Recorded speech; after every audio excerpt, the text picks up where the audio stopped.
Hello, welcome academy India और मैं हूं एडवोकेट करण मौर्य। और आज हम लोग देखने वाले हैं टॉप 50 लीगल मैगजीम्स जो कि रिपीट होती हैं, बार बार एग्जाम्स में आती हैं, चाहे वो जुडिशरी का एग्जाम हो, चाहे आईबीपीएस लॉ ऑफिसर का हो या फिर एलएलबी एलएलएम की एंट्रेंस में भी आती है। तो सभी चीजों में ये इंपॉर्टेंट होती हैं।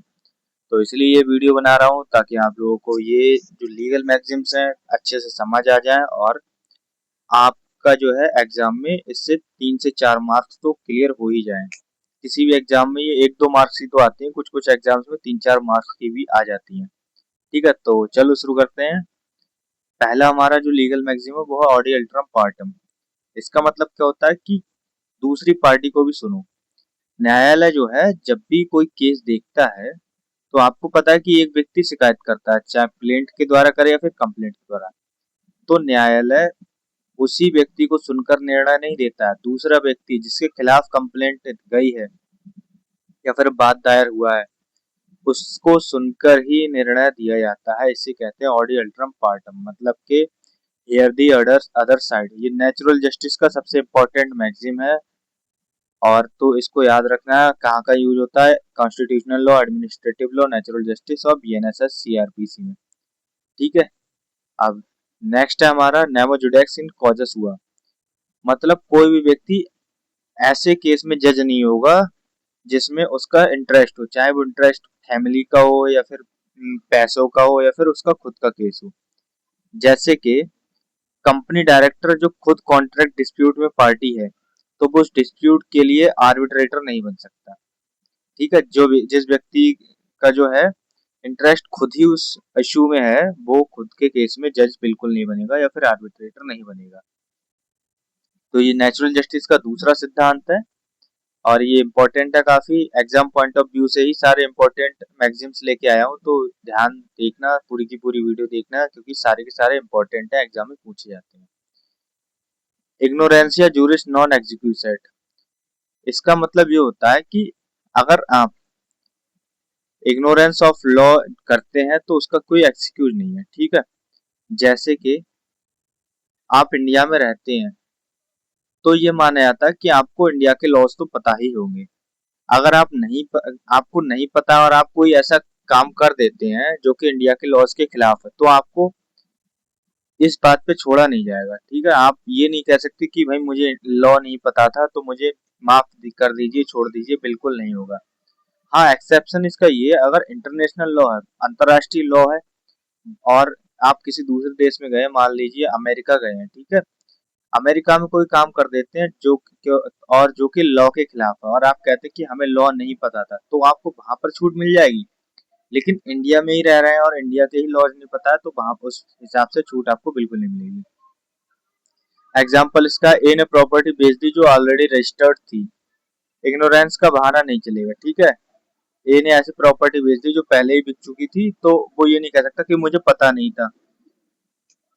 और रेस इप्सल एक्वेटर क्या मतलब है, थिंग्स स्पीक इटसेल्फ। मतलब ए और बी के बीच झगड़ा हुआ है, ठीक है, ए ने उठाकर डंडा बी के सर में मार दिया और डंडा वहीं पड़ा रहने दिया जहां पर इंसिडेंट हुआ। अब जब पुलिस आई तो पुलिस ने डंडा देखा तो ये क्या हुआ, थिंग्स स्पीक इटसेल्फ। मतलब पुलिस आई, डंडा देखा तो पुलिस को साफ पता लग गया कि भाई डंडे से मारा गया है बी को और ए ने मारा है। तो यही इसका मतलब होता है कि जो चीजें हैं वो खुद बोलती हैं, इंसिडेंट है वो खुद ही बोलते हैं। एग्जाम्पल इसका ये भी देख लो और मीनिंग वगैरह देख ही सकते हो आप लोग। ओबी जस्ट इबी रेमेडियम, ठीक है, जहां पर राइट है वहां रेमेडी भी है। मतलब ये, मान लीजिए कि मुझे फंडामेंटल राइट है, मेरे पास फंडामेंटल राइट है कि मैं अपनी प्राइवेसी को यूज कर सकता हूँ। मतलब मेरे को राइट टू प्राइवेसी है। कोई व्यक्ति आकर मेरी प्राइवेसी भंग करता है कि मेरा फोन लेकर और वो चलाने लगता है, या फिर मेरे रूम में खुद जाकर, जैसे मैं रूम में सोया हुआ था और वो जाकर रूम में बैठ जाता है या फिर रूम में कुछ भी सर्च करने लगता है, तो मैं उसके खिलाफ क्या कर सकता हूँ, कंप्लेंट कर सकता हूँ कि इसने मेरी प्राइवेसी को भंग किया है, मतलब प्राइवेसी ब्रीच की है। तो इसका यही मतलब है कि जहाँ राइट है वहाँ रेमेडी है। राइट मेरे को प्राइवेसी का है तो रेमेडी भी है मेरे को, मैं उसका यूज कर सकता हूँ। नेक्स्ट है हमारा एक्टस नॉस नॉन फेसिट रियम निसी मेंसिट रिया, मतलब an act does not make a person guilty unless the guilty mind. मतलब ये बिना मेरी मन की इच्छा के मैं किसी को कोई हार्म तो नहीं पहुंचाऊंगा ना। जैसे कि मैं ए से जलता हूँ, ठीक है, बी हूं मैं, और ए है एक मेरा दोस्त। जब तक मेरे मन में इसको लेकर कोई जलन नहीं होगी या फिर मेरे मन में ऐसा कुछ नहीं है कि मैं इसको हार्म करूं, तब तक मैं गिल्टी नहीं कहलाया जाऊंगा। लेकिन अगर मेरे मन में है जलन कि यार मैं इसको मारूंगा, ये मेरे से ज्यादा बोलता है, ऐसा है वैसा है करता है, तो फिर मेरे मन में क्या होगा, गिल्टी इंटेंशन आ गई। तो ये क्या होगा, ये इस जो है लीगल मैक्सिमा इस पर लागू हो जाता है। इसका वर्जन ये है, एक्टर्स क्रिमिनल इंटेंट एक्ट होना चाहिए, मतलब कि कुछ गलत काम होना चाहिए, मैंथ्रिया मतलब गिल्टी माइंड होना चाहिए, और इन दोनों को ही मिलाकर क्राइम बनता है। नेमो डेड क्वाड नॉन हैबिट, ठीक है, no one can give what they do not have. कोई व्यक्ति ऐसी चीज नहीं दे सकता है जो कि उनके पास नहीं है। एग्जाम्पल के लिए ए ने बी की प्रॉपर्टी छुपा के सी को बेच दी, सी को वैलिड टाइटल नहीं मिलेगा, बी प्रॉपर्टी वापस ले सकता है, ठीक है, क्योंकि ए के पास कोई राइट ही नहीं था उसकी प्रॉपर्टी बेचने का, उसने फिर भी बेच दी। तो सी को टाइटल तो बिल्कुल मिलेगा, क्योंकि ए को ही नहीं था टाइटल, तो बी को कहाँ से मिलेगा, बी सॉरी सी को कहाँ से मिलेगा। तो बी जो है अपनी प्रॉपर्टी वापस ले सकता है।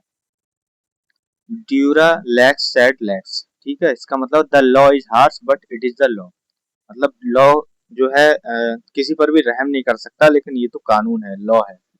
जैसे एग्जांपल एनडीपीएस में मिनिमम 10 साल की सजा है, चाहे वो कोई पुअर गरीब स्टूडेंट हो या अमीर स्टूडेंट हो, कोई भी हो, उसको 10 साल की सजा ही देनी है।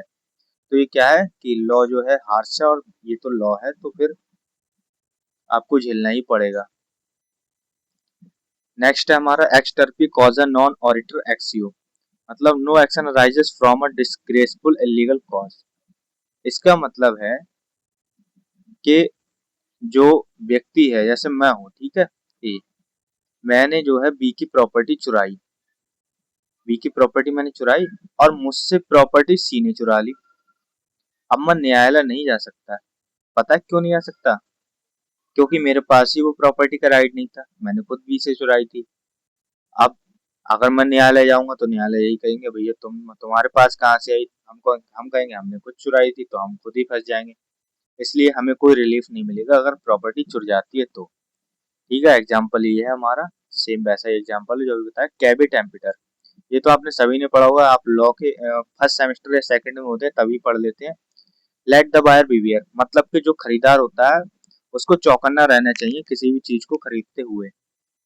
जैसे एग्जांपल, यूज्ड कार बिना चेक किए खरीद ली, इंजन खराब निकल गया, तो फिर ये कैवी टेम्पटर की क्या लग जाएगी, डेफिनेशन या फिर वो लीगल मैक्सिम लग जाती है। बट द सेलर ने डिफेक्ट जानते हुए छुपाया तो सेलर लायबल होगा, ठीक है। मतलब अगर आपने यूज्ड कार ली और बिना चेक किए ली, या फिर यूज्ड कार क्या, यूज्ड फोन भी ले लिया या फिर कैसा भी फोन ले लिया और बिना चेक किए लिया है, और उसमें कमी निकल जाती है, तो आप ही लायबल होंगे अगर आपने चेक करके नहीं लिया है। लेकिन अगर आपने चेक करके लिया है और सेलर को पता है कि ये फोन खराब है, ये चार्ज जल्दी नहीं होता या फिर इसकी बैटरी जल्दी डाउन होती है, तो फिर उस केस में क्या होता है कि सेलर लायबल होगा। नेक्स्ट है हमारा in loco parentis, in the place of a parent. ये गार्जियनशिप एक्ट से लागू होता है ये वाला लीगल मैगजीम। स्कूल ट्रिप पर स्टूडेंट अगर घायल होगा तो स्कूल में जो लोके पेरेंटिस होंगे, मतलब कि स्कूल के जो गार्जियन होंगे या फिर टीचर्स होंगे जो उनको लेकर गए हैं, वो उसके लिए लायबल होंगे। ठीक है, वॉलंटरी नॉन फिट इंजीरियर, ये तो सभी को पता होगा, टॉर्ट जिसने सभी ने पढ़ा होगा टॉर्ट का तो आपको पता ही होगा। ये पूछा जाता है, to one who consents no injury is done. अगर अमन ने और राज ने ये बात डिसाइड करी, चलो डंडे से खेलते हैं, या फिर लाठी लाठी चलाई जाती है ना, लाठी चलाने वाला खेल खेलते हैं, उस लाठी चलाने में अमन का सर फूट जाता है, तो अमन पुलिस को नहीं बुला सकता, अमन कंप्लेंट नहीं कर सकता कि राज ने मेरा सर फोड़ दिया। क्यों नहीं कर सकता? क्योंकि ये जो डॉक्ट्राइन है ये लागू हो जाती है, लीगल मैगजीम लागू हो जाती है। आपने डेंजरस चीज करने के लिए हामी दी थी, तो फिर आप कोई एक्शन नहीं ले सकते। Lex non cogit add impossible here. The law does not compel a man to do what is impossible. न्यायालय जो है किसी भी व्यक्ति को ऐसा काम करने के लिए बाध्य नहीं कर सकता जो कि इम्पॉसिबल है, ठीक है, जो हो ही नहीं सकता। जैसे एग्जाम्पल है, कंसर्ट आर्टिस्ट की मौत हो गई तो कॉन्ट्रैक्ट टूट गया, अब वो परफॉर्म तो कर नहीं सकता, तो न्यायालय भी उसको परफॉर्म नहीं करा सकता क्योंकि उसकी डेथ हो चुकी। नेक्स्ट हमारा रेस जुडिकाटा। सीपीसी पढ़ी है आप लोगों ने, सबको पता होगा, सेक्शन 11 रेस जुडिकाटा से बात करता है और वो क्या कहता है, अगर सेम पार्टी है, सेम कॉज ऑफ एक्शन है, तो फिर क्या होगा, रेस जुडिकाटा लग जाएगा। कैसे लगेगा, एक केस है, ठीक है, जो पहले डिसाइड हो चुका है 12 तारीख को 7वें महीना 2025 में, ठीक है, वही सेम केस दोबारा से कोई लेकर आया था, सेम पार्टी है, सेम इफेक्ट है, सेम प्रॉपर्टी है, तो ये केस जो है खारिज हो जाएगा। क्यों? क्योंकि उस पर रेस जुडिकाटा लग जाएगा, पहले से ही वो केस डिसाइड हो चुका है। सब जुडाइज क्या है, सेम वही चीज है, बस इसमें जो केस है वो पहले से ही पेंडिंग होता है, किसी कोर्ट में डिसाइड नहीं होता है, और दोबारा से कोई और केस किसी और न्यायालय में डाल दिया जाता है सेम कॉज ऑफ एक्शन पे, सेम पार्टीज पर, तो फिर ये रूल लागू लग हो जाता है। सेक्शन 10 ऑफ सीपीसी में ये कहा गया है, ठीक है। एक्टस रियस क्या होता है, the guilty act the physical element of a crime, actus reus कहलाता है। जैसे कि ए ने बी को गन से मारा, एक्टस रियस कहलाएगा। जो भी फिजिकल एक्ट किया जाता है किसी व्यक्ति के द्वारा वो एक्टस रियस कहलाया जाता है। एक्टस रियस ऐसा नहीं कि यही है, मान लो कि आप जा रहे थे, आपकी किसी से टक्कर हो गई, आपने उसको गाली गलौज कर दी, ये भी एक्टस रियस में आ जाएगा क्योंकि आपने गाली गलौज कर दी। डिमिनिशमस नॉन क्यूरेट लैक्स, the law does not concern itself with trifles, मतलब बहुत छोटी मामूली चीजें में कोर्ट नहीं लाई जानी चाहिए। जैसे बी की पेंसिल एक दिन छुपाई किसने, ए ने, तो ए जो है, जो बी है वो क्या कर सकता है, न्यायालय नहीं जा सकता। छोटी सी चीज है, मिनिमम जो छोटी सी चीज के लिए क्या न्यायालय जाओगे, आपने सूट दायर कर दिया, ये बिल्कुल नहीं है, न्यायालय ही उस सूट को खारिज कर देगा।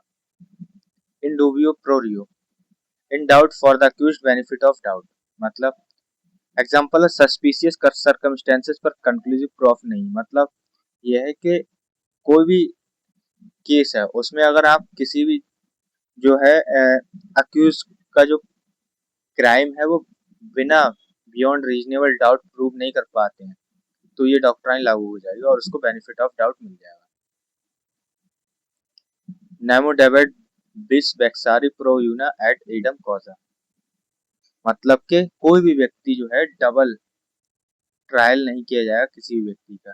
जैसे कि ए ने बी का मर्डर किया था, ठीक है, ए ने बी का मर्डर किया था, ए को सजा हो गई लाइफ टाइम की, लेकिन वो 10-14 साल में छूट गया क्योंकि उसने अच्छे जो है बिहेवियर दिखाया था कोर्ट में। बी गए दोबारा से कोर्ट में कि भाई साहब इन्होंने, वो सॉरी बी ने, बी के लीगल आयर्स गए थे कोर्ट में कि भाई साहब इन्होंने तो बी का मर्डर किया था, ये छूट कैसे गया, इनका दोबारा ट्रायल करो, तो ऐसा नहीं हुआ। क्यों? क्योंकि ए को पहले ही सजा मिल चुकी है और वो उस सजा को भुगत भी चुका है, इसीलिए। एक्सप्रेसियो यूनियस एस्ट एक्सक्लूसिव अल्टीरियस, मतलब expression of one thing is the exclusion of other. जैसे कि एग्जांपल क्या है, एग्जाम्पशन सिर्फ एप्पल्स, मैंगोज, बनानास को, गुआवा एग्जाम्प्ट नहीं है, ठीक है, एक्सप्रेसिव यूनिस हो जाता है। जैसे जो लिस्ट में है वो एक्सक्लूड, लिस्ट में नहीं है वो एक्सक्लूडेड रहेगा। जैसे कि मैंने इस लिस्ट में लिखा ए बी सी डी, ये 4 लिस्ट में लिखे, तो ई नहीं आ जाएगा इसमें क्योंकि जो एक्सक्लूडेड है तो एक्सक्लूडेड ही रहेगा। अगर मैं यहाँ एफ लिख दूं तो एफ ही माना जाएगा, ई नहीं माना जाएगा क्योंकि है ही नहीं है, एक्सक्लूडेड है लिस्ट से एक्सक्लूडेड ही रहेगा, इसका ये मतलब है। कोई फैसेट पर एलियम फैसेट पर से, ये क्या है हमारा, he who acts through another acts himself, मतलब कि जैसे कि मैं बताऊं आपको, पापा जी हैं, पापा जी ने क्या कहा, अमन, आप अमन हो, मान लो आप अमन हो, और एक है उनके लड़के राज। पापा जी ने कहा अमन ये पेचकस मुझे उठा के दे दे। अमन ने बोला कि, अमन ने राज से बोला, राज जब पेचकस जाके उठा के पापा को दिया, तो राज ने क्या किया, उसके बिहाफ पे काम किया। तो ये क्या होगा, राज जो है उसका एजेंट की तरह काम कर दिया उसने। तो ऐसा नहीं माना जाए कि राज ने काम किया, काम अमन ने ही किया है, लेकिन किया राज ने है। ठीक है। तो ये एजेंट वाला जो कॉन्सेप्ट होता है वो इसी में आता है। कोई व्यक्ति किसी अन्य व्यक्ति को अपने बिहाफ पर जो है पावर दे देता है कुछ भी करने की, उसे ही एजेंसी कहते हैं। ठीक है। और ये उसका एग्जाम्पल है, इंपॉर्टेंट पॉइंट है, नोट कर लो, एग्जाम्स में आ जाता है। फॉल्सस इन फॉल्सस इन ऑमनिबस, बहुत अच्छा एग्जाम्पल देता हूँ। मान लो कि ये तुम्हारी गर्लफ्रेंड है। ठीक है। अब हंसना मत, गर्लफ्रेंड है तो है, अगर नहीं भी है तब भी मान लो है। ठीक है। और ये तुम हो, बॉयफ्रेंड। तुमने आज तक कभी किसी को चीट नहीं किया, उसको चीट नहीं किया, लेकिन क्या किया कि तुम बिजी रहते थे, काम करते थे तो बिजी रहते थे। अब क्या हुआ कि तुम किसी एक लड़की से चैट कर रहे थे एज अ फ्रेंड। ठीक है। तुम्हारी गर्लफ्रेंड ने वो चैट पकड़ ली। अब क्या होगा, अब जितनी भी तुम अब तक बिजी थे उस सब में झूठ हो जाओगे। मतलब तुम्हारी गर्लफ्रेंड ने पूछा होगा कि तुम बिजी क्यों हो, क्यों हो? तुमने कहा काम कर रहा था, लेकिन अब वो ये मानेगी कि जब भी तुमसे उसने पूछा कि तुम कहाँ हो, बिजी क्यों हो, तो वो यही मानेगी कि तुम जो है किसी लड़की से बात कर रहे थे। और इसका ये मतलब है कि falls in one thing falls in everything, इसका यही मतलब है। और इससे अच्छा एग्जांपल रिलेटेबल हो ही नहीं सकता, इसको दिमाग में बिठा लो, चाहे लिख लो कॉपी में, बहुत इंपॉर्टेंट है। और ये जो डॉक्ट्राइन है, लीगल मैक्सिम है, इंपॉर्टेंट है, मोस्ट इंपॉर्टेंट एग्जाम के लिए, रिवाइज कर लेना। और नोट्स चाहिए हो तो नोट्स तो तुम्हें मिल ही जाएंगे, बस डिस्क्रिप्शन में मैंने डाल रखा है कैसे कैसे मिल जाएंगे, तो ले लेना। लेक्स पोस्टेरियल डेरोगेट प्रायरी, इतना इंपॉर्टेंट नहीं है, छोड़ दो। ये भी इतना इंपॉर्टेंट नहीं है, छोड़ दो इसको भी। पैक्टा एंड सर्वांडा इंपॉर्टेंट है। और ये कैसे इंपॉर्टेंट है मैं बताता, agreements must be kept, contracts must be honoured. मतलब एग्जांपल, इंडिया ने ट्रीटी साइन की, बाद में मना कर दिया, तो पैक्टा एंड सर्वांडा ट्रीटी ऑब्लिगेशंस फुलफिल करनी होंगी। मतलब कि आपने पहले अगर कोई चीज साइन कर दी और आप मना करते हो तो आप पीछे नहीं हट सकते अपनी बात से, आपको वो चीज पूरी करनी पड़ेगी। ठीक है। X post facto, after the fact retrospective criminal law is prohibited. मतलब ये 2020 में एक लीगल एक्ट आया। ठीक है। 2022 में पार्लियामेंट ने क्राइम डिक्लेयर किया, और ए पर 2020 के एक्ट के लिए प्रोसिक्यूशन नहीं होगा। जैसे कि किसी को भी गाली देना, मान लो कि 2002 में सजा नहीं थी, ठीक है, आप किसी को भी गाली बक सकते थे। अब 2003 आई, 2003 में पार्लियामेंट ने कहा कि गाली देने की सजा जो है 5 साल कर दी। अब आपको किसी ने गाली दी थी, आप जाके न्यायालय में ये नहीं कह सकते साहब 2003 में ये कानून आ गया है, अब जो 2012 जो क्राइम हुआ था ना, इन्होंने मुझे गाली थी, उसके लिए सजा दो। ऐसा बिल्कुल नहीं कर सकते भाई, जो निकल गया निकल गया। जो लॉ होता है वो एक्स पोस्ट फैक्टो लागू होता है, मतलब कि बाद में लागू होता है, जब से लागू हुआ है तब से ही शुरू होता है। पहले की जो चीजें हो गई वो हो गई, वो भूल जाओ। ऑबिटर डिक्टा इंपॉर्टेंट पॉइंट है, नोट कर लो। Things said by the way remarks not essential to the decision. मतलब सुप्रीम कोर्ट ने मर्डर केस अगर डिसाइड किया तो ऑब्जर्व किया डेथ पेनल्टी स्पेरिंगली यूज हो, तो ये ऑबिटर डिक्टा है। मतलब जज के जजमेंट में कोई नॉन एसेंशियल साइड रिमार्क्स या ऑब्जर्वेशंस हैं तो परस्यूजिव होते हैं पर बाइंडिंग नहीं। ठीक है। रेजियो डिजिटेंडी बाइंडिंग होता है, जो रेशियो होता है वो बाइंडिंग होता है, जो परस्यूसिव चीज होती है वो बाइंडिंग नहीं होती है। नेक्स्ट हमारा रेजियो डिजिटेंडी, ये क्या होता है, the reason for the decision binding part of the judgment. मतलब कि जो भी जजमेंट होता है उसमें रीजन दिया जाता है। पॉइंट एक हुआ, पॉइंट एक में बात बिंदु तैयार हो गया, पॉइंट दो में हो गया, तीन में हो गया।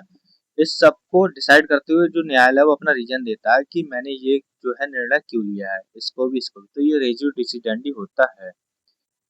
ठीक है। नेक्स्ट है हमारा स्टेयर डिजीजेस, मतलब to stand by things decided follow precedent. 1985 का सुप्रीम कोर्ट का प्रेसिडेंट था जो 2024 में वही इशू है। तो लोअर कोर्ट है जो स्टेयर डिसीजन मतलब कि जो उनका पुराना जो जजमेंट था 1985 में दिया था उसी को फॉलो करेगी। फॉर एग्जाम्पल बचन सिंह का केस था। बचन सिंह के केस में सुप्रीम कोर्ट ने फांसी की सजा दी। ठीक है। अब अगर कोई भी केस आता है ऐसा जो बचन सिंह के केस से मैच खाता है तो जो डिस्ट्रिक्ट कोर्ट है वो फांसी की सजा उसको देगी, क्योंकि जो पुराना डिसीजन है उसी के हिसाब से इस पर जो लोअर कोर्ट है वो सब पे लागू हो जाएगा।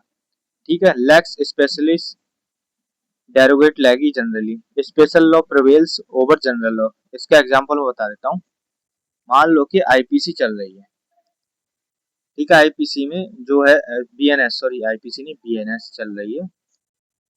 बीएनएस बीएनएस में एक प्रोविजन है जो कि कोई बच्ची या फिर लड़की है जो कि 16 साल की है या 18 साल से कम की है, उसके रेप के लिए प्रोविजन दिया है, सजा दी गई है।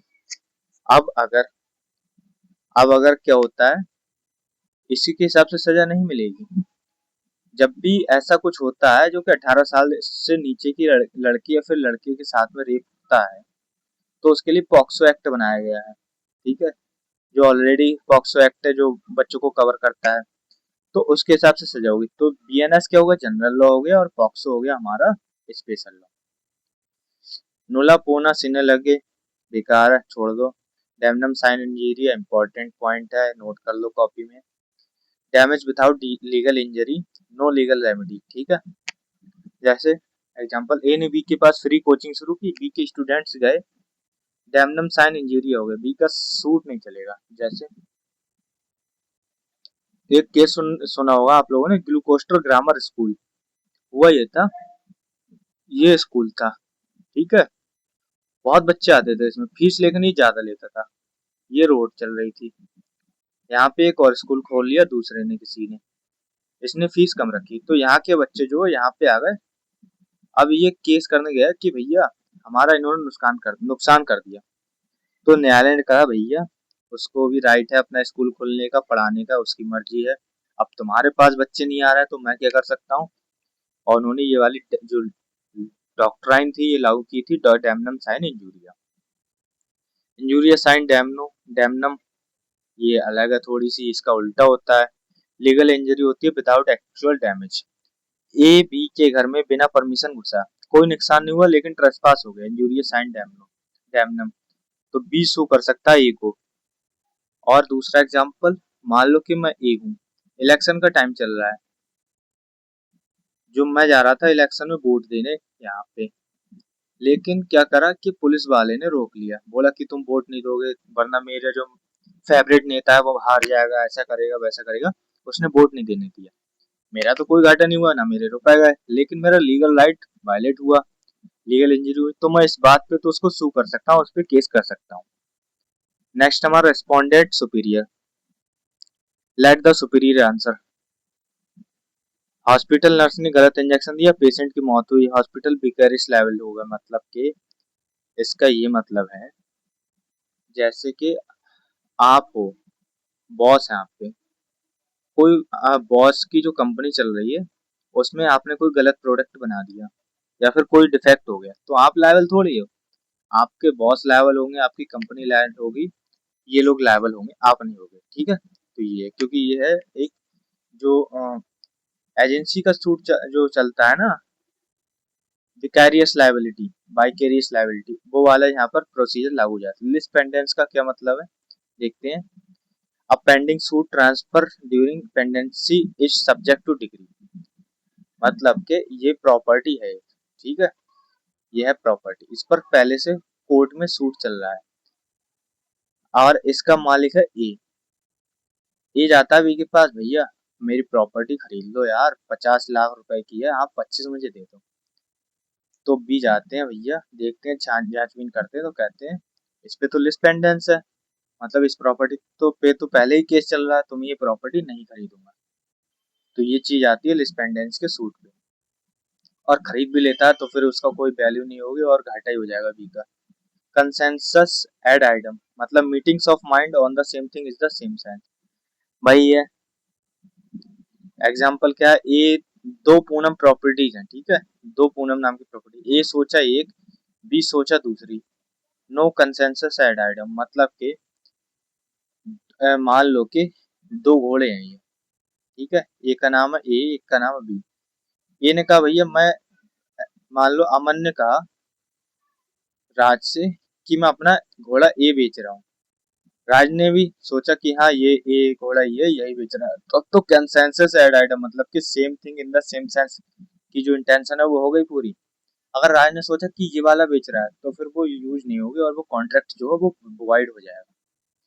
ओवररिमा फाइट्स अटमोस्ट गुड फेथ, मतलब कि लाइफ इंश्योरेंस खरीदी है, डायबिटीज नहीं बताई तो ये गुड फेथ में नहीं किया है, इंश्योरेंस आपका क्लेम नहीं मिलेगा। लेकिन अगर आपने सारी चीजें बताई हैं तब आपको क्लेम मिल जाएगा। कोई इम्पोर्टेंट नहीं है ये, सॉलिस प्रॉपर्ली ये वाला इम्पोर्टेंट है, एग्जाम पॉइंट ऑफ व्यू से रिपीट होता है, पढ़ लो और याद कर लेना। The welfare of the people is the supreme law, जैसे कि एग्जांपल हाईवे के लिए जमीन एक्वायर करना सॉलिस प्रॉपर्ली है, मतलब कि वेलफेयर ऑफ द पीपल है। कैसे कैसे, क्योंकि जो रोड निकलेगा उससे रोजगार भी बढ़ेगा, लोगों की जमीनें महंगी भी हो जाएंगी, और जो ट्रांसपोर्ट है उसमें टाइम कम लगेगा, ट्रांसपोर्ट बढ़ेगा, इंफ्रास्ट्रक्चर बढ़ेगा, वो सारी चीजें बढ़ जाएंगी। तो ये लोगों का वेलफेयर है और यही सुप्रीम लॉ है। ये भी इतना इम्पोर्टेंट नहीं है, पेरेंट्स पैट्रिया, ये भी इम्पोर्टेंट नहीं है, सुप्रेसियो बेरी, ये भी इम्पोर्टेंट नहीं, डेलीगेट नॉन प्रोटेस्ट डेलीगेट, और डेलीगेट कैन नॉट फर्दर, जैसे ये है पिताजी, ठीक है, पिताजी ने राम को बोला कि राम ये जो प्रॉपर्टी है तुम करोगे, प्रॉपर्टी है ये, इसको इसकी देखभाल तुम करोगे। राम ने एक भैया और पकड़ लिए, श्याम, बोले श्याम ये प्रॉपर्टी तुम करोगे। अब राम पापा ने तो राम से कहा, राम ने श्याम को कह दिया, तो ये गलत है, ये कैंसिल हो जाएगा। क्यों? क्योंकि जो डेलीगेशन हो गई पहले वो फर्दर डेलीगेट नहीं होती है। जैसे एग्जांपल पार्लियामेंट ने मिनिस्ट्री को रूल्स बनाने की पावर दी है, ठीक है, मिनिस्ट्री ने क्लर्क को दे दी पावर, जो कि गलत है। तो ये क्या हो जाएगा, अल्ट्रा वायरस हो जाएगा और ये लागू हो जाएगी डॉक्ट्राइन ये वाली। यूबी जस्ट टू बी eadem ratio ibi idem jus, where there is the supreme season there is the same law, इतना इम्पोर्टेंट नहीं, छोड़ दो। In pari delicto in equal fault the possession is stronger, example इसका है ए और बी का स्मगल्ड गुड्स डील होता है, ठीक है, ए ने मान लिया पर पैसे नहीं दिए, बी कोर्ट नहीं जा सकता क्योंकि स्मगलिंग का माल ही इलीगल है, अगर बी कोर्ट जाएगा तो वो ही फंस जाएगा। तो इसमें क्या है, ये वाली डॉक्ट्राइन लागू हो जाती है, मतलब कि ड्रग्स की डील हुई, मान लो ड्रग्स की डील ए और बी के पास हुई, बी ने ए को पैसे नहीं दिए भैया, अब ए कहें कि हम न्यायालय चले यार, ड्रग्स के पैसे वसूल करने के लिए नहीं जा सकता, वो खुद ही फंस जाएगा। ये भी इतना इम्पोर्टेंट नहीं है, छोड़ दो इसको। नेमो टेट्रिस ये भी इम्पोर्टेंट नहीं है, ये इम्पोर्टेंट है। Qui sentit commodum sentire debet et onus, he who enjoys the property benefit must also the bear, जैसे कि ए के एक ए ने बी को एक बकरी दे दी, ठीक है, अब बी जो है एक बकरी का दूध पीते रहे, अब बकरी हो गई बीमार, तो क्या बी उसकी जो है देखभाल नहीं करेंगे? बिल्कुल करेंगे, क्योंकि उन्होंने बेनिफिट लिया, तो फिर जो है बकरी का इलाज भी वही कराएंगे। दूसरा एग्जाम्पल ये है, फैक्ट्री से प्रॉफिट कमा रहा है ए, पॉल्यूशन भी होती है, और ए को पॉल्यूशन कंट्रोल का बर्डन भी उठाना पड़ेगा, उसको जो है पॉल्यूशन कंट्रोल के लिए चीजें करनी पड़ेंगी, पेड़ वगैरह लगाने पड़ेंगे। कन्वेंसियो एट मोडस विक्टम legem, agreement not custom override the law, छोड़ दो इसे। Fiat justitia ruat caelum, let justice be done through the heavens fall, example powerful minister के खिलाफ केस, पॉलिटिकल प्रेशर होता है जज के ऊपर और जस्टिस होगा, कन्विक्टेड होगा, ठीक है, इंपॉर्टेंट है, याद रखना। और ये क्विक रिवीजन टेबल बना दी है मैंने आप लोगों के लिए, ये सारी चीजें देख लो कौन कौन से लॉ से इम्पोर्टेंट है, लगी हुई 50 के 50। अब हम एक इसके जो है लीगल मैक्सिम्स देखेंगे। ऑडियो अल्टरम पार्टम क्या है, नेचुरल जस्टिस है। रेस इप्सा लेक्यूटर का मीनिंग क्या है, किसके अंदर आता है, तो वो लॉ ऑफ टॉर्ट्स के अंदर आता है। Which maxim means no one can give what he does not have, तो ये है nemo dat quod non habet. The maxim ignorantia juris non excusat का मीन्स है ignorance of law is no excuse. Volenti non fit injuria is a complete defence, कहाँ पे, तो law of torts के अंदर है। Which maxim is directly related to article 20 का सब क्लास 2, तो वो है नेवो डेट डेविड बिक्स बैक्सारी, मतलब कोई भी डबल जियोपार्डी नहीं होगी, किसी को डबल ट्रायल नहीं होगा। एक्टस नॉन फैसिड रियम निसी मैंसिट्रिया, ये मैंसिरिया का है। ओबी जस्ट रेमेडियम, ये आर्टिकल 32 और 226 से रिलेटेड है कॉन्स्टिट्यूशनल प्रोविजन में। द मैक्सिम रेस जुडिकाटा is codified in which section of CPC, तो सेक्शन 11 में है ये। एक क्वेश्चन और है मेरा इसी से रिलेटेड। रेस सब जुडाइस का जो वो है ना, सब जुडाइस, वो सीपीसी में कौन से सेक्शन में दिया गया है, जल्दी से कमेंट करके बताइए आप लोग ये कहाँ पे दिया गया है। नेक्स्ट हमारा which maxim means let the buyer beware, तो वो है caveat emptor. Damnum sign injuria means क्या है, तो damage without legal injury.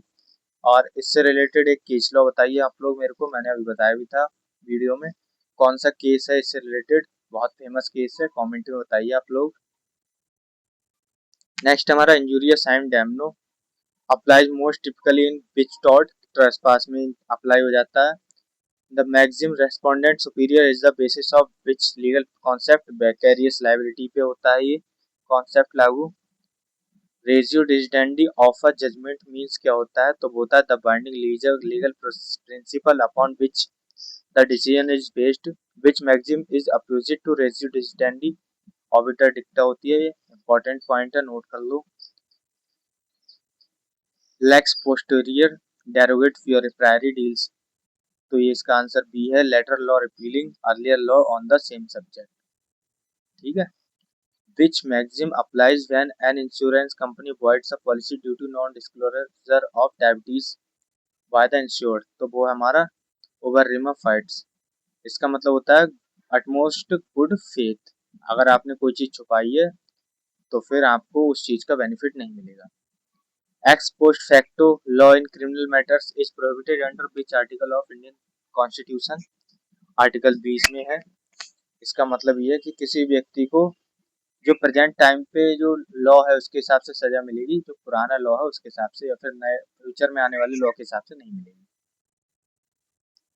The maxim delegatus non potest delegare का मीन्स क्या होता है, इसका मीन है a delegated cannot further delegate the power conferred upon him. In dubio pro reo is most closely associated with which concept, benefit of doubt to accused। ठीक है। Solus populi est lex suprema lex is most relevant to which area of law, तो कौन से law में ये काम आती constitutional and administrative law. Which maxim is codified in section 52 of the TP act transfer of property act, तो लिस्ट पेंडेंस है, मैंने एग्जांपल भी दिया था प्रॉपर्टी वाला इसमें। नेमो जुडेक्स इन कॉजस हुआ एंड ऑडियो अल्ट्रम पार्टम टुगेदर क्या फॉर्म करती है, तो वो डॉक्ट्राइन ऑफ नेचुरल जस्टिस का सिद्धांत फॉर्म करते हैं। Fiat justitia ruat caelum best reflects which constitutional principle, तो ये है judicial independence and rule of law. Which maxim means no action arises from an illegal और immoral cause. Ex turpi causa non oritur, मतलब आप खुद ही गलत हो तो फिर दूसरे खिलाफ एग्जाम वो नहीं ला सकते इस बात। ठीक है। और अब मैं बता देता हूँ आपको कैसे आप लोगों को ये नोट्स मिलेंगे अगर आप लोगों को लेने हैं। तो गाइज ये मैंने लॉयर एकेडमी इंडिया का एक बंडल बनाया है कंप्लीट लॉ प्रिपरेशन का आप लोगों के लिए, बहुत इंपॉर्टेंट है, बहुत ज़्यादा हेल्प करेगा आप लोगों को, चाहे आप IBPS SO की तैयारी कर रहे हैं, जुडिशरी की या फिर AIV की। मैंने सब्जेक्ट वाइज इसमें नोट्स डाले हैं, हिंदी इंग्लिश दोनों में, MCQs डाले हैं सब्जेक्ट वाइज, और 20 मॉक टेस्ट आपको दिए हैं IBPS SO के लिए और 20 दिए हैं जुडिशरी के लिए। तो अगर आप अपनी तैयारी को नेक्स्ट लेवल ले जाना चाहते हैं तो आपको बस कुछ नहीं करना है, आपको 399 में से परचेज करना है इस वाले स्कैनर पे स्कैन करके या फिर इस वाले नंबर पर पेमेंट करके। ठीक है। और इसी नंबर पर आपको मेरे को व्हाट्सएप कर देना है स्क्रीनशॉट, और फिर आपको 1 से 2 घंटे में पीडीएफ मिल जाएगी। तो अगर आप अपनी जो तैयारी है एकदम नेक्स्ट लेवल ले जाना चाहते हैं, बाकी सब लोगों से आगे ले जाना चाहते हैं, भीड़ से आगे बढ़ना चाहते हैं, तो आप ये वाला ले सकते हैं नोट्स। बाकी मिलते हैं नेक्स्ट वीडियो में, तब तक के लिए गुड बाय।